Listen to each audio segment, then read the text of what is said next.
First topic हमारे पास है Coulomb's law. Coulomb's law study करने से पहले दो पॉइंट्स जो हैं वो हमें जहन में रखने होंगे। कौन कौन से दो पॉइंट्स हैं? पहला पॉइंट है there are two types of charges, positive and negative. अब हमें ये पता है कि इलेक्ट्रॉन जो है उस पर नेगेटिव चार्ज होता है और प्रोटॉन पे जो है वो पॉजिटिव चार्ज होता है। आगे सेकंड पॉइंट ये है कि सेम चार्जेस या like charges repel and opposite charges attract. तो सेम चार्ज अगर होंगे पॉजिटिव पॉजिटिव या नेगेटिव नेगेटिव, वो एक दूसरे को रिपेल करेंगे, लेकिन ऑपोजिट चार्ज एक पॉजिटिव हो और एक नेगेटिव हो, वो दोनों जो हैं वो एक दूसरे को अट्रैक्ट करेंगे। अच्छा स्टूडेंट्स, अब हमने देखना है कि ये दो चार्जेस जो एक दूसरे को अट्रैक्ट कर रहे हैं या एक दूसरे को रिपेल कर रहे हैं, जैसे कि आपको बताया कि सेम होने की सूरत में एक दूसरे को रिपेल करेंगे और अपोजिट होने की सूरत में एक दूसरे को अट्रैक्ट करेंगे, तो ये कितनी फोर्स एक दूसरे पे एग्जर्ट करेंगे, अट्रैक्शन की या रिपल्शन की। तो इसको सबसे पहले 1874 में चार्ल्स कूलम एक फ्रेंच मिलिट्री इंजीनियर था, उसने इसको स्टडी किया, इसकी क्वांटिटी को कि कितनी फोर्स एक दूसरे पे एग्जर्ट करेंगे। उसकी जब उसने स्टडी की तो उसने एक लॉ ड्राइव किया जिसको हमने कूलम्स लॉ का नाम दिया है। तो ये स्टडी करने से पहले मैं आपको न्यूटन्स लॉ ऑफ ग्रेविटेशन के बारे में बताऊंगी। न्यूटन्स लॉ ऑफ ग्रेविटेशन और कूलम्स लॉ ये एक दूसरे से मिलते जुलते हैं, इनकी इक्वेशन एक दूसरे से मिलती जुलती हैं, इसलिए मैं आपको न्यूटन्स लॉ ऑफ ग्रेविटेशन, जो आप लोगों ने मैट्रिक में भी पढ़ा हुआ है कि दो मासेस के दरमियान कायनात में मौजूद हर दो मास एक दूसरे को अट्रैक्ट करते हैं, तो वो आप लोगों ने पढ़ा हुआ है, उससे मैं इसको रिलेट करूंगी। आपने देखा Fg या ग्रेविटेशनल फोर्स दो बॉडीज के दरमियान किसके इक्वल होती है? G m1 m2 over R square. यहाँ G ग्रेविटेशनल कांस्टेंट है, m1 और m2 दो मासेस, कोई भी दो मास जिनके दरमियान, जैसे हमारी ज़मीन और सूरज है या हमारी ज़मीन और चाँद है, इनके दरमियान या कायनात में हर कोई बॉडी दूसरे बॉडी को अट्रैक्ट करता है, उनके मासेस ये m1 और m2 फर्स्ट बॉडी का मास और सेकंड बॉडी का मास, और ये आर स्क्वायर उनके दरमियान डिस्टेंस है। इसी तरह का रिलेशन जो है कूलम्स ने बताया, C फॉर कूलम फोर्स जो है दो चार्जेस के दरमियान जो होती है वो है Q1 Q2 over R square. यहाँ देखें उसी तरह से मिलता जुलता है, G की जगह यहाँ K आ गया और m1 m2 की जगह, क्योंकि दो मासेस थे, यहाँ दो चार्जेस हैं Q1 और Q2, और ये आर स्क्वायर उसी तरह से उनके ये दो मासेस के सेंटर के दरमियान डिस्टेंस था, ये दो चार्जेस के सेंटर के दरमियान डिस्टेंस है। यहाँ मैं आपको दिखा रही हूँ कि ये Q1 फर्ज करें एक चार्ज है और Q2 एक और चार्ज है, इनके सेंटर्स के दरमियान डिस्टेंस जो है उसको हमने R से डिनोट किया है। तो हम देखेंगे F is directly proportional to Q1 Q2, और इसी तरह से F is directly proportional to 1 over R square. तो जब हम इन दोनों को इक्वेशंस को मिलाएंगे, तो हमने इन दोनों इक्वेशंस को मिलाया, F is directly proportional to Q1 Q2 over R square. तो यहाँ हमने मिला दिया Q1 Q2 over R square. F is directly proportional to Q1 Q2 over R square. अब ये प्रोपोर्शनैलिटी साइन है, ये हमने ख़त्म करना है।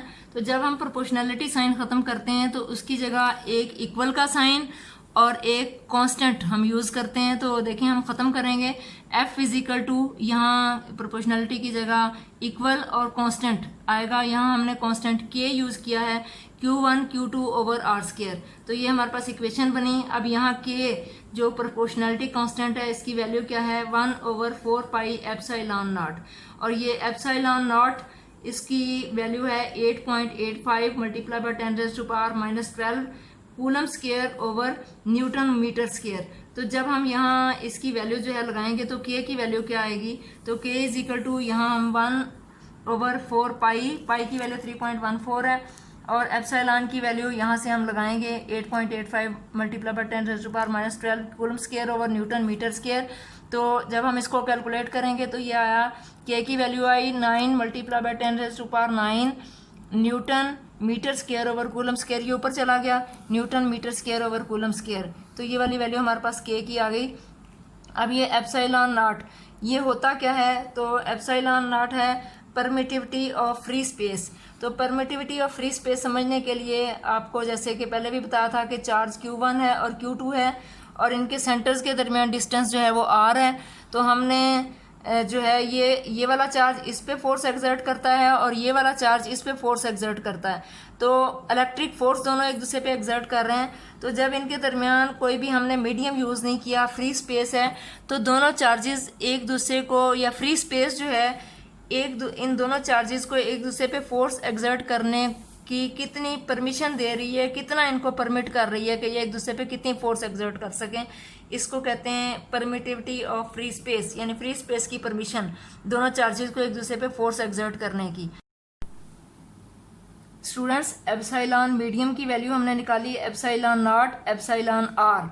अब यहाँ ये एप्सिलॉन आर रिलेटिव परमिटिविटी, ये क्या होती है कि चार्जेस में मैंने आपको बताया कि अब हमने मीडियम यूज़ किया है, और मीडियम मैंने बताया एयर, वैक्यूम, ग्लास और वाटर, कोई भी मीडियम हम रख सकते हैं। तो देखें, जब हमने इनके दरमियान कोई भी मीडियम रख दिया, कोई चीज़ हम इनके अंदर रख देंगे, इसके दरमियान कोई भी मीडियम हम रख दें, तो अब ये चार्जेस जो हैं एक दूसरे पे फोर्स उतनी एक्सर्ट नहीं कर सकेंगे। फ्री स्पेस में जब इनके दरमियान कोई भी मीडियम नहीं है तो ये एक दूसरे पे ज़्यादा फोर्स एक्सर्ट कर रहे हैं। जब इनके दरमियान हमने कोई मीडियम रखा तो ये इनके दरमियान जो ये फोर्स एक दूसरे पे एक्सर्ट कर रहे हैं वो फोर्स कम हो जाएगी। अब वो कितनी वैल्यू से कम होगी वो डिपेंड करता है इस कांस्टेंट की वैल्यू, जो भी हमने मटेरियल रखा उसकी वैल्यू पे डिपेंड करता है कि उस मटेरियल की एप्सिलॉन आर की वैल्यू जो है वो क्या है। तो आपके बुक में जो टेबल दिया हुआ है, टेबल 2.1, उसमें डिफरेंट मटेरियल्स जो हैं उनकी डिफरेंट वैल्यूज़ जो हैं वो दी, एप्सिलॉन आर की वैल्यूज़ जो हैं वो दी हुई हैं, वो आप उसमें टेबल में देख लेंगे।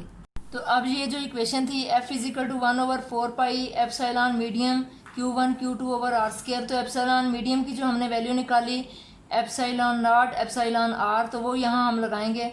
तो 1/4 pi epsilon naught epsilon R Q1 Q2 over R square, तो ये हमारे पास है। तो आपको मैंने बताया कि क्योंकि देखें पहले हमने एप्सिलॉन नॉट था, अब साथ एक मीडियम की वजह से एप्सिलॉन आर भी आ गया, तो दो जो यहाँ हमारे पास जो है कांस्टेंट आ गया, तो इनकी वजह से क्योंकि ये वाली वैल्यू जो है डिनोमिनेटर में ये वाली वैल्यू इंक्रीज हुई है, और क्योंकि ये फोर्स के इन्वर्सली प्रोपोर्शनल है, तो ये वाली यहाँ पहले एक वैल्यू थी, अब दो वैल्यूज आ गई क्योंकि ये मल्टीप्लाई भी हो रहे हैं, तो वैल्यू बढ़ेगी। तो इस वैल्यू के बढ़ने से फोर्स ऑफ अट्रैक्शन या फोर्स ऑफ रिपल्शन दो चार्जेस के दरमियान जो है कम हो जाएगी, क्योंकि ये वाली वैल्यू बढ़ गई तो ये वाली वैल्यू फोर्सेस के चार्जेस के दरमियान जो फोर्स है वो जो है वो कम हो जाएगी। तो मीडियम रखने से फोर्स ऑफ अट्रैक्शन जो चार्जेस के दरमियान या फोर्स ऑफ अट्रैक्शन और रिपल्शन जो है वो कम हो जाती है।